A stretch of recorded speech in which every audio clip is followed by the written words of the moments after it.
नमस्कार दोस्तों, स्वागत है आपका इंडिया स्पिरिचुअल में। माँ गंगा का जन्म वैशाख शुक्ल सप्तमी तिथि के दिन माना जाता है।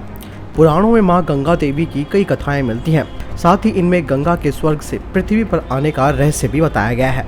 यही नहीं, देवी गंगा के मनुष्य रूप में प्रेम की अत्यंत रोचक कथा भी मिलती है, जो ये दर्शाता है कि गंगा की अविरल धारा न केवल तन मन को पवित्र करती है, बल्कि ये प्रेम का संचार भी करती है। आज आप जानेंगे माँ गंगा के जन्म की कथा और कैसे हुआ इनका मनुष्य से विवाह।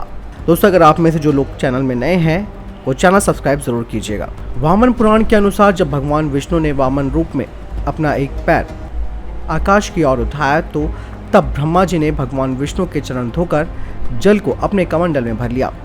इस जल के तेज से ब्रह्मा जी के कमंडल में गंगा का जन्म हुआ। ब्रह्मा जी ने गंगा हिमालय को सौंप दिया। इस तरह पार्वती और गंगा दोनों बहन हुई। इसी में एक कथा ये भी है कि वामन के पैर के चोट से आकाश में छेद हो गया और 3 धाराएं फूट पड़ी। एक धारा पृथ्वी पर, एक धारा स्वर्ग में और एक पाताल में चली गई और गंगा त्रिपथगा कहलाई। शिव पुराण में ऐसी कथा मिलती है कि गंगा भी देवी पार्वती की तरह भगवान शिव को पति के रूप में पाना चाहती थी। देवी पार्वती नहीं चाहती थी कि गंगा उनकी सौतन बने, फिर भी गंगा ने भगवान शिव की घोर तपस्या की। इस तपस्या से खुश होकर भगवान शिव ने इन्हें अपने साथ रखने का वरदान दिया। इसी वरदान के कारण जब गंगा धरती पर अपने पूरे वेग के साथ उतरी तो जल प्रलय को धरती से बचाने के लिए भगवान शिव ने उन्हें अपनी जटाओं में लपेट लिया और इस तरीके से गंगा को भगवान शिव का साथ मिल जाता है। मराठी लोक कथाओं के अनुसार ऐसा भी कहा जाता है कि यहाँ गंगा को भगवान शिव की दूसरी पत्नी बताया गया है। पार्वती गंगा को परेशान करती हैं, जिसकी शिकायत गंगा भगवान शिव से करती हैं। पार्वती के कोप से गंगा की रक्षा के लिए भगवान शिव उन्हें अपनी जटाओं में छुपा लेते हैं। गंगा के जन्म और नदी रूप में प्रकट होने की जिस तरह की अनेक कहानियां हैं, उसी प्रकार उनके मानव रूप में प्रेम की भी कई कथाएं हैं। ब्रह्मा जी के श्राप के कारण गंगा नदी रूप में धरती पर आई।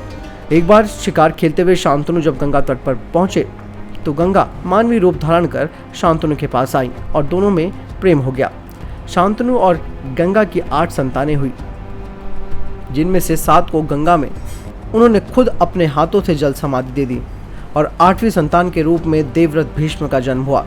लेकिन देवव्रत को गंगा जल समाधि नहीं दे पाई। कहते हैं कि गंगा के 8 संतान वसु थे, जिन्हें शाप मुक्त करने के लिए गंगा उन्हें जल समाधि देती हैं, लेकिन 8वीं संतान को शाप मुक्त कराने की मांग असफल रही। महाभारत की कथा के अनुसार देवी गंगा अपने पिता ब्रह्मा के साथ एक बार देवराज इंद्र की सभा में गई।